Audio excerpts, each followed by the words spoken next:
Welcome back, everyone, to OpenLine. We are talking about a new documentary. It's called Unseen: How We're Failing Parent Caregivers. All about the stresses and challenges associated with raising a disabled child, the people that do it, and really what they face. So a fascinating documentary. We have with us the people behind the documentary: Amanda Dyer, Tom Dyer. They put this together. It's going to air. I guess you're going to screen it all over, right? Yeah, we're doing screenings all across the country in partnership with different nonprofits, universities, children's hospitals, corporations, and we have an event coming up here in Nashville on September 25th. We're doing a screening locally.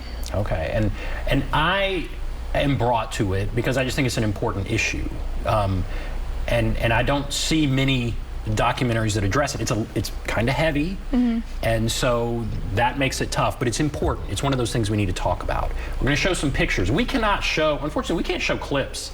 Even when we have movies, even when we have the people that made the movie, we can't show clips, but we are going to show pictures. And so I want to start with, I guess, the people behind it. So this is the family, right? And you kind of explain them a little bit, but here they go. They're in their house.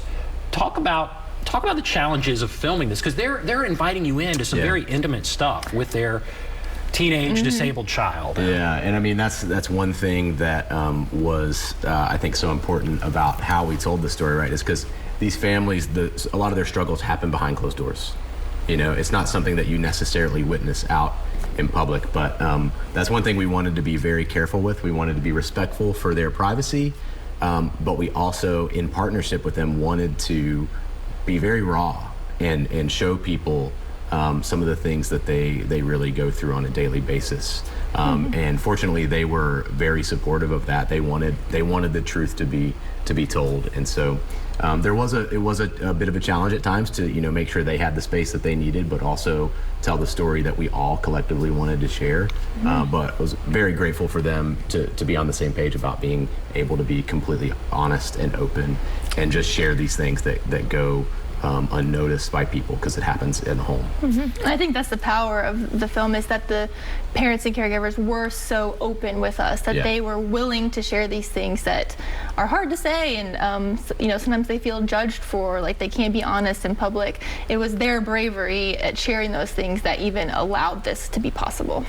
It seems like their child is somewhat nonverbal, potentially.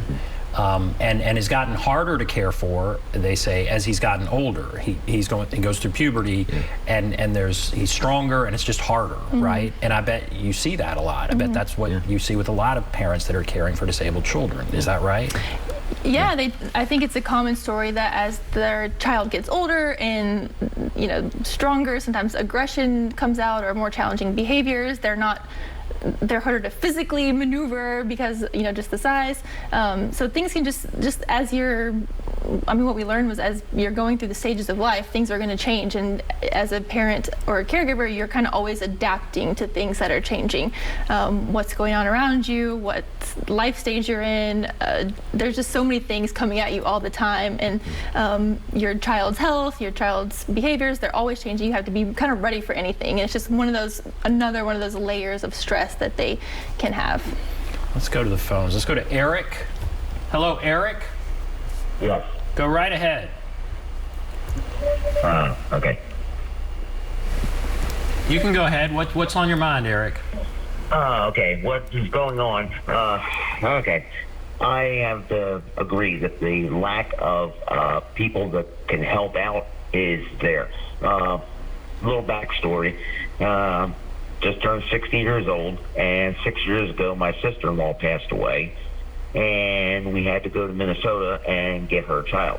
Her father cannot care for her because he lives in Connecticut and has multiple sclerosis, so we were the only family, and everything was going fine pretty much because my wife and I could share it. Anyhow, I lost my job in October in Nashville because of the fact that COVID screwed things up. We couldn't get parts for the boats or boats, and then everything started going downhill from there. My wife passed away in April, and it's just the little girl and myself. She just turned 15, and there are organizations out there that can help with the cash, but the problem is finding a caregiver. That is the problem. Wow. Eric, like I said, it's just I have a brother-in-law that's close, but he's a simple-minded fellow, and he can barely take care of himself. He cannot take care of a child with multiple handicaps. He's wheelchair-bound for life. Yeah. Well, bless you for the work you're doing, and thank you for sharing it, because I think that's part of this. I mean, we need to just talk about it more. There's not enough out there to help. Pardon? There's just not enough help out there.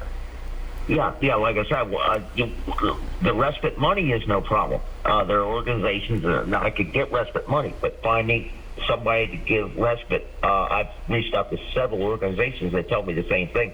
There's no people out there to help. And like I said, I can't get a full-time job. She's about 70% independent, but she can't cook for herself. She can't get to the stove. She can't clean. We have a few dogs. She can't take care of the dogs. So I have to be here. And I've had a side business in my house since we lived here for 16 years. Now, actually, we're down in Murray County, and, there's not a lot down here. But anyhow, I've tried to turn it into full-time, and so far, it's just barely paying the bills. Yeah. I don't have, my wife had no life insurance or anything, so I've been kind of between a rock and a hard place since April. And it's wearing me out bad. Yeah. Eric, okay, thank you for sharing that. What do you take away from his story? That sounds so familiar. The other thing I think you raised is that when the long-term care. So if parents are primarily responsible for the caregiving day to day, what happens when they're not able to do that anymore, whether because they are not physically able to or because they pass away? We have so few options in our communities to accommodate that.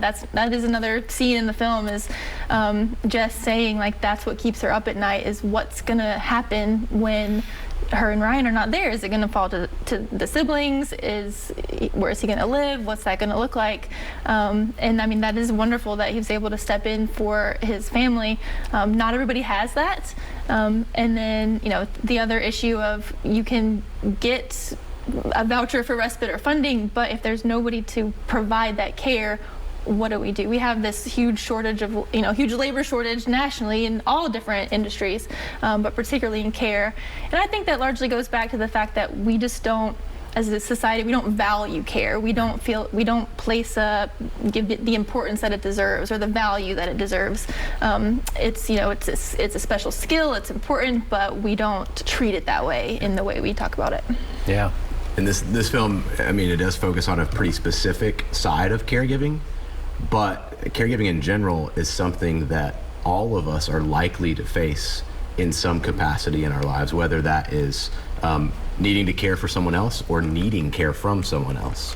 And so this idea of caregiving, I think we really have to start paying closer attention to that as a society and come up with some solutions across the board. Yeah, it's easy to think that it doesn't apply to you if you're not a caregiver today, or you don't. That's not something that impacts you right now, but it could in the future. So you could be taking care of someone, you could need care. So I think that's what we want to keep. That's the why it matters part of the title of the film, is because it could affect you at some point, and we need to all be paying attention to it. It will likely affect us at some point, and you say society is only as healthy as its caregivers, because so many of us at some point will be a caregiver, or certainly will need care ourselves. So society is only as healthy as its caregivers. When I watch this, I'm concerned about the health of the caregivers, so I'm concerned about the health of our society, right? So why do you say that society is only as healthy as the caregivers? Yeah, I think Jess says that's her motto.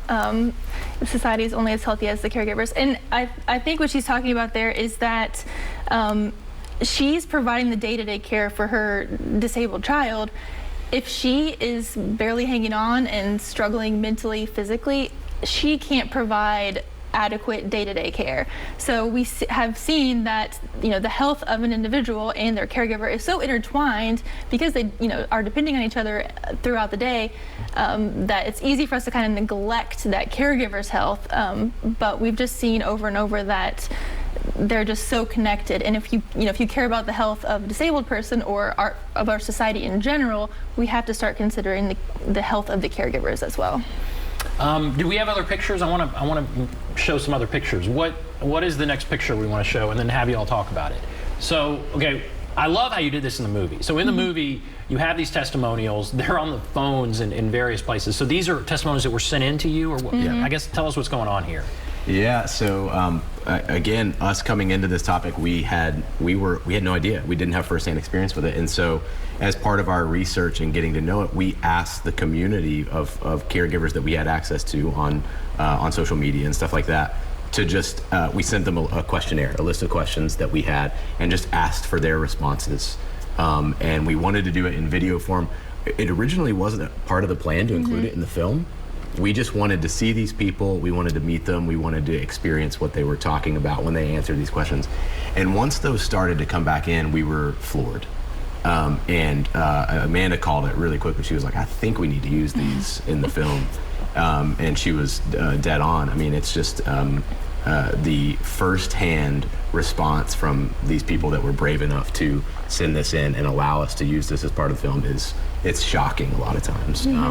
And that supported our goal of really putting this raw, real experience in front of people that don't experience that or have access to it. And so that's what you see there in those screens, is these people just being brave and putting their experience out for people to see. And society, I think society wants to help. I'm fascinated that Eric said there's money. You know, I think people want to help. They just don't know how to help, maybe.